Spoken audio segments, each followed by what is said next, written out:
সমস্যা নাই, আমি আছি, কিছু হলে তো আমি দেখে রাখবো আপনাকে। এটা একটু ধুয়ে নিয়ে আসি। হ্যাঁ, তুমি চা কফি কিছু খাবা? না মা, থ্যাংক ইউ। আসতেছে। হঠাৎ মায়ের মেহিনের প্রতি এত পরিবর্তন, হঠাৎ পছন্দ করা শুরু করে দিল।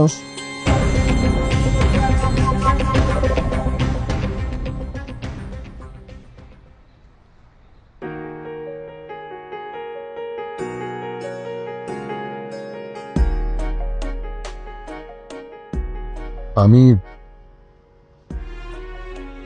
কোনো এক্সপ্লেনেশন দিতে চাই না, আমি আমার দোষ স্বীকার করে নিচ্ছি। কেন ভুল করেছিলাম সেই এক্সপ্লেনেশন আমার কাছে নেই। 12 বছর পর